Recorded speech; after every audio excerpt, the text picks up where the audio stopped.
Mi nombre es Juan Fernández, me dicen Mago. Escuela de Pintura de Guayaquil es súper importante para las nuevas generaciones.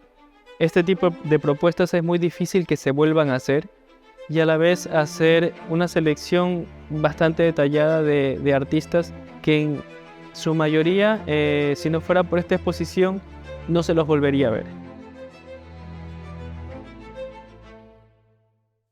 Como sabrán, nosotros tenemos diferentes maneras de abordar esta exposición. La primera parte del ejercicio que hicimos fue seleccionar un grupo de artistas que se encontraban o pertenecían a la reserva del MAC.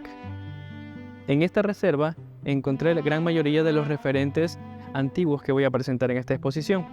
Por otro lado, también vamos a encontrar mi propuesta artística, lo que elaboré, la obra que realicé para esta exposición. Y por último, voy a presentarles los artistas referentes y los artistas contemporáneos que acompañan esta exposición.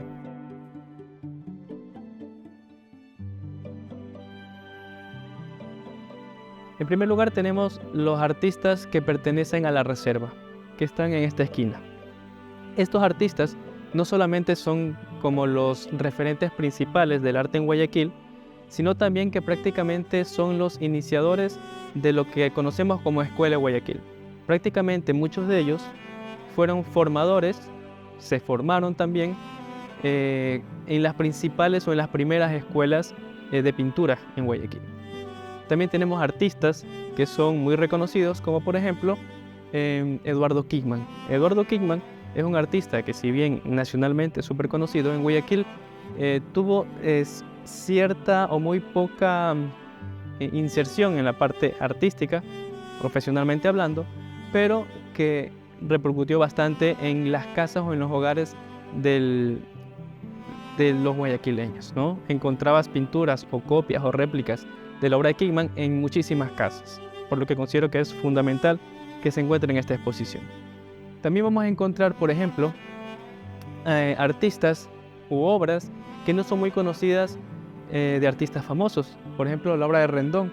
Si bien él es un artista abstracto, nos presenta esta pintura figurativa que a la vez es su esposa, ¿no? La que la retrata. Entonces podemos encontrar que él también hacía otro tipo de ejercicios, no solamente la pintura abstracta por la que lo conocemos. También tenemos, por ejemplo, a una obra de Andrade Faini, quien se hace un autorretrato sobre madera, el cual no tiene pretensiones de corregirse la mirada, no tiene pretensiones de arreglarse, sino simplemente se retrata tal cual como es.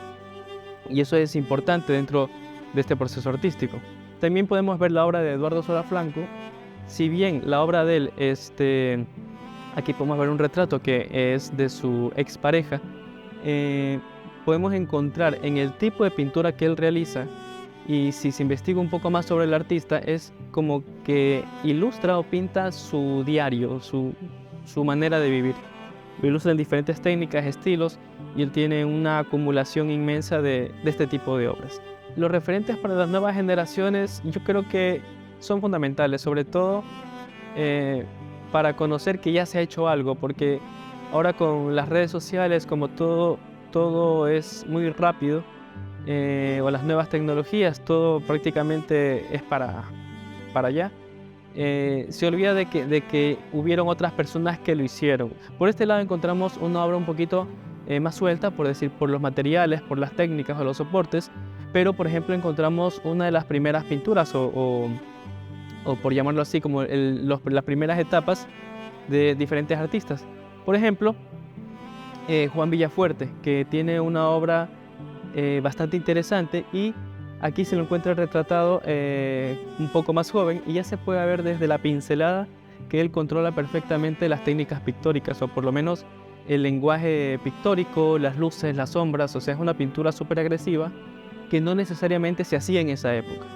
También podemos encontrar, por ejemplo, la obra de Michelson, quien también es un artista abstracto y que retrata a Araceli Gilbert, que es otra artista abstracta, pero la retrata obviamente figurativa y con una delicadeza bastante bien lograda.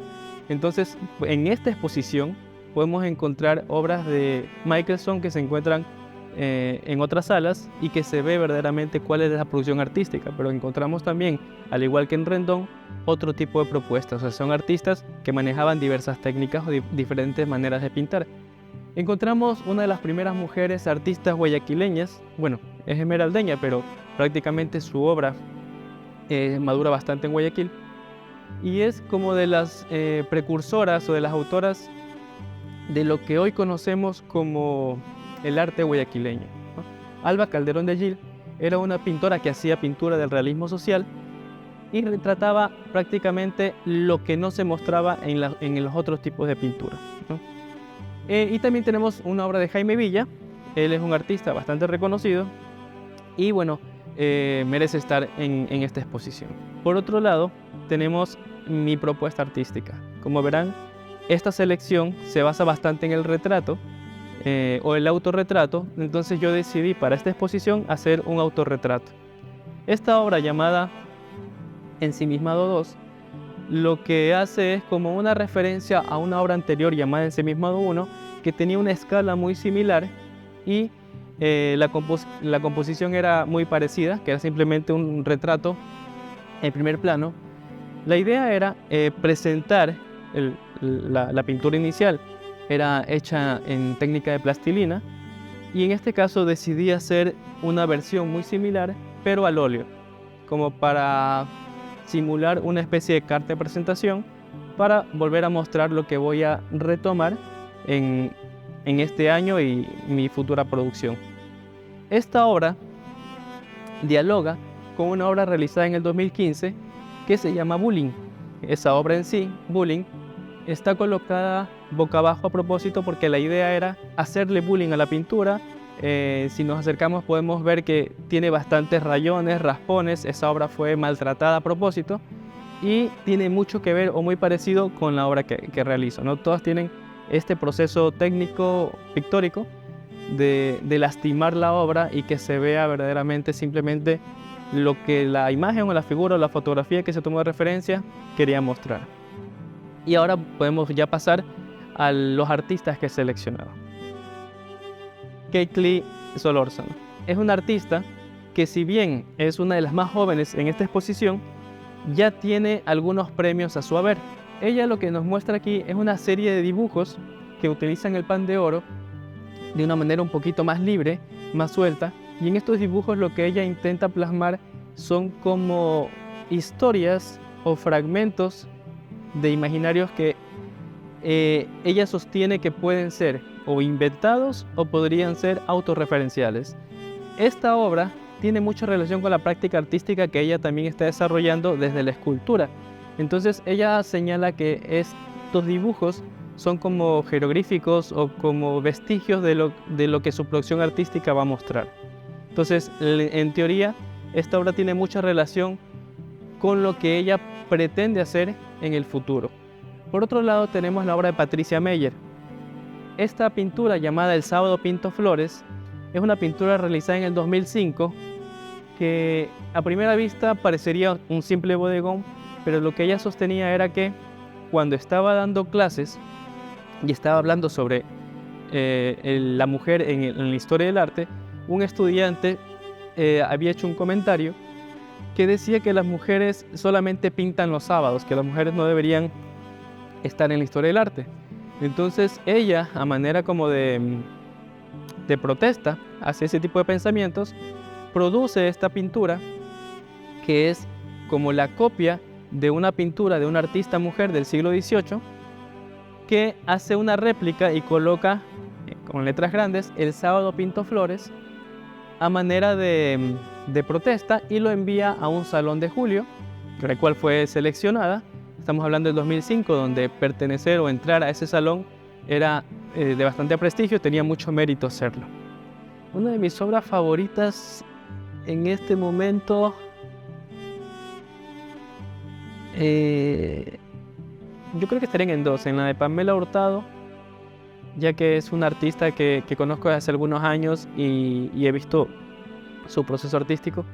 En el caso de Pamela, esta obra, si bien ya tiene algunos años, esta serie que es técnica con hilo, es con bordado, lo que ella planteaba era crear una iconografía que de manera irónica hable sobre estas historias que nos cuentan, que prácticamente la mayoría son machistas. Entonces ella nos cuenta su versión de diferentes cuentos. Muchas de estas obras obviamente funcionan en su cuerpo, o sea, cuando tú las ves en serie, pero también por sí solas podrían defenderse, ¿no? Aquí la iconografía que ella muestra, la técnica que utiliza, o sea, podemos ver que no es improvisado y que hay un cuidado bastante del detalle.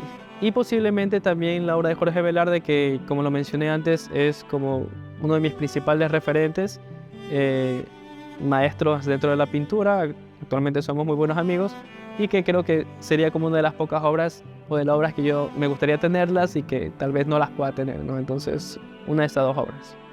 Me interesó mucho la obra escultórica de Velarde, sobre todo porque vamos a encontrar que en esta exposición tenemos diferentes técnicas o estilos que tienen que ver con la pintura. Entonces, dentro de la curaduría me di cuenta que me faltaba algo escultórico. ¿Y quién mejor que Jorge Velarde para representarlo? Jorge es uno de los artistas vivos más cotizados y que tienen muchísima trayectoria dentro de la pintura en Guayaquil y en el Ecuador. Aquí podemos encontrar una serie de pinturas, las cuales dialogan unos junto a la otra obra y también con las que están al frente, con las que están del otro lado. Como esto es Escuela de Pintura de Guayaquil, lo que quise mostrar es un poco las diferentes técnicas pictóricas que se encuentran o que encontramos actualmente producidas en Guayaquil y también maneras de cómo trabajar. Por ejemplo, esta pintura de Cristian Moreano, lo que él nos muestra es su proceso pictórico. Esta pintura no solamente demuestra o explica la manera como él hace alguna de sus pinturas, sino que también es como una crítica hacia el arte contemporáneo, donde él expresa que los artistas deberían saber dibujar, saber pintar y no proyectar, no calcar o hacer otro tipo de estrategias para producir mucho más rápido las obras, que son estrategias súper válidas que muchos de nosotros hacemos actualmente. Entonces me pareció pertinente colocar este tipo de pinturas aquí, donde podemos ver el proceso pictórico, sobre todo por la parte académica que me interesa que el visitante conozca. También tenemos otra pintura que tiene que ver también con la parte de la academia, de la escuela, donde este artista, Pedro Sánchez, lo que nos mostraba era un poco sus recuerdos. Esos recuerdos que encontraba en algunas fotografías antiguas y que él asociaba con lo que tenía en su memoria y a la vez decoraba o aumentaba ciertos detalles que le parecían pertinentes. Entonces, en este caso, en esta pintura, Héroe del Cenepa vendiendo bolígrafos, era la historia de un héroe del Cenepa vendiendo bolígrafos en su escuela. Y la decoraba con estos banderines, porque eso se colocaba cuando había algún evento especial en su escuela. Entonces él trabajaba desde la memoria, que es una de las técnicas o maneras de producir que vamos a encontrar dentro de esta exposición. Por otro lado, encontramos otro referente que considero un referente fundamental en mi producción artística, que es Novoa. La obra de Roberto Novoa, es muy variada y lo he colocado en dos instancias. En este tipo de pinturas donde coloca al tenista y en este otro tipo de pinturas donde juega un poco con el paisaje, el interior y exterior de estas casas de los guayaquileños adinerados. Me interesó mucho presentar estas dos obras de él porque podemos ver diferentes tipos de producciones y a la vez una manera un poco suelta de presentar la pintura, y que actualmente podemos ver que muchos artistas jóvenes utilizan estas estrategias. Y Novoa es uno de los artistas que encuentro que se ha mantenido en su postura y en su técnica durante muchísimos años y no se ha dejado llevar por la moda, no se ha dejado llevar por el que dirán, sino que simplemente es alguien que está comprometido con su producción artística.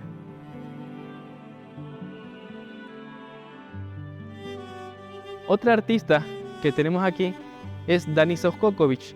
La obra de Danisa, si bien no es necesariamente este tipo de pintura, ella consigue realizar una obra con este tipo de proyectos o pedidos que le hacen. O sea, este es un pedido que le hacen a ella diferentes familias que desean ser retratadas Entonces lo que ella organiza dentro de esta técnica, que es la acuarela, que es una técnica muy difícil, ella lo que trabaja es la composición. Ella dice, ok, voy a hacer una pintura, pero quiero que en esa pintura aparezca detrás otra pintura. Entonces coloca a las familias delante de alguna pintura que se encuentre en su casa, ¿no? Como para trabajar una pintura dentro de otra. Ahí ella ya está haciendo una propuesta personal dentro de un pedido, simplemente que le hace. Y a la vez hace la composición de las personas que van a ser retratadas. Esta obra, que trata un poco de la familia adinerada de Guayaquil, se confronta con una obra que más adelante vamos a ver, que es sobre otro tipo de familia, ¿no? Una familia clase media o clase baja, donde también se encuentra retratada por otro sentido. Tenemos aquí también un paisaje que se confronta con los paisajes o la pintura del bodegón que tenemos al frente, y es la obra de Carlos Figueroa. Él, en cambio, su obra la concibe o la trabaja desde la memoria, ¿no? Si bien muchos artistas hacían eso, él lo trabaja desde los recuerdos, sin utilizar referentes visuales, simplemente lo que recuerda desde su memoria. Y también estamos hablando de una obra de una gran escala, donde ya ese gesto de trabajar de la memoria adquiere más sentido cuando lo haces muchísimo más grande. Entonces esta obra también, que como tiene un gran tamaño, pertenece a esta serie que él proponía en su proyecto de graduación. Por otro lado, encontramos ya una deformación mayor en la pintura, que es la obra de Maurín Gubia. Ella es una artista que desde sus inicios le ha interesado mucho la pintura digital, pero también las técnicas pictóricas. Ella es una artista autodidacta que lo que hace en esta pintura es trabajar diferentes técnicas y a la vez pintar como si estuviera trabajando sobre una tableta digital sobre layers. No lo hace improvisado, lo va trabajando de a poco, y si se aprecia de cerca no son manchas aleatorias, simplemente son técnicas que ella va desarrollando y trabajando fluido. Por este otro lado encontramos otro grupo de obras. Si bien Raimundo es uno de los artistas que tienen una mayor trayectoria dentro del campo de la pintura, él empezó a incursionar en esto de los NFTs, entonces decidí incluirlo con este tipo de obra. Él tiene una obra pictórica bastante amplia, pero considero pertinente que dentro de esta exposición se encuentre una obra en este estilo. También podemos encontrar una obra en realidad virtual, Cuca Calderón. Ella, en esta obra, si nos ponemos las gafas, lo que podemos encontrar es su cuarto pintado digitalmente. Lo podemos recorrer en 360 y después nos aparecerá otra habitación. Lo interesante de esta obra es que ella, cuando estaba estudiando arte, tenía prohibido salir. Digamos, los padres la sobreprotegían mucho. Entonces ella lo único que conocía era su casa, su cuarto, etc. Entonces decidió reproducirlo de esa manera. Entonces es una obra que también es muy íntima y a la vez es como la realidad de algunas personas, ¿no? Por este lado encontramos la intervención de otro artista, Juan Carlos Vargas, quien nos propone la otra versión de las familias, ¿no? Él lo que quería era intervenir al museo y a la vez hacer una pintura autorreferencial. Él se autorretrata de niño junto a su hermana y a la vez nos muestra o nos cuenta una historia, ¿no? En esta historia, él narra cómo su padre, cuando les hacía el desayuno, jugaba con las tortillas lanzándolas al aire y a la vez les hacía escuchar música revolucionaria que él considera que le servía como para reconocer o para empezar a entender un poco la manera como él piensa actualmente, ¿no? Entonces, él aquí muestra diferentes referentes artísticos desde la música y desde la pintura, ¿no? Artistas como Bob Marley, que lo utiliza o lo retrata dentro de su composición, como lo acompañaba dentro de esta rutina del desayuno. Los temas que ya trataron otros también los estamos tratando actualmente, la manera como se trabajó. Entonces, encontrar que existieron otras personas que seguramente hicieron algo muy parecido a lo que queremos hacer es importante, aunque sea para no cometer los mismos errores o para saber que lo que estamos haciendo no es nuevo, sino que simplemente es una mirada actualizada de de lo mismo. Tenemos otro tipo de pinturas, propuestas un poquito más libres, como la de Alejandro Arellano. Alejandro es un artista que le interesa mucho la plástica, el intentar jugar con la pintura, jugar con la pasta, trabajar con los colores, experimenta demasiado con este tipo de técnicas y es una de las pinturas que él estaba trabajando actualmente. Esta pintura decidí seleccionarla sobre todo porque tenía una relación muy cercana con un tipo de obra que yo realizo, que es el trabajo con los animales. La obra de Sergio Mendoza. Esta obra tiene mucha relación con la obra que estaba al frente de Cristian Moreano, que era sobre el cómo pintar, ¿no? Y actualmente vemos en las redes sociales que muchos publican su proceso pictórico. Entonces lo que decidió el artista fue mostrar cómo él produce la obra, y también del otro lado, del lado derecho, podemos ver cómo se va borrando la obra, ¿no? De este lado está el video más o menos en tiempo real y del otro lado retrocedido. Entonces se puede ver, en algún momento se juntan estas dos historias. Por acá también podemos ver ya otro tipo de propuestas, un tipo de propuestas más contemporáneas, donde por ejemplo la obra de Kimberly Yagual es una obra o un dibujo hecho con cabello humano, con su propio cabello. Entonces ella se retrata en diferentes etapas de su vida, porque ella señala que el cabello es como nuestra huella, mientras más largo, más tiempo ha pasado, y también el cambio de color también te habla un poco de la historia de la persona. Por otro lado podemos ver la obra de Gabriela Fabre, que es otro tipo de retrato trabajado con hilo, donde si se aprecia de cerca se puede ver la pulcritud, como que también se puede encontrar la frustración, donde se ven ciertos arañazos que son creadas a propósito como una manera de catarsis al momento de producir la obra. Y por último tenemos esta obra que es de programación y de mapping, en la cual la persona puede retratarse colocándose en este sitio y aparecer casi en tiempo real en el otro lado, en la exposición. Entonces la persona puede formar parte un poco de la exposición y va a estar con esta latencia todo el tiempo y se va a ir construyendo la figura.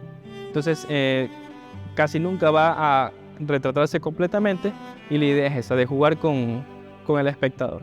Este tipo de propuestas es muy difícil que se vuelvan a hacer, y a la vez hacer una selección bastante detallada de artistas también nos obligó o nos motivó a investigar, a buscar dentro de estas reservas qué es lo que había oculto o qué es lo que estaba que muchos desconocíamos.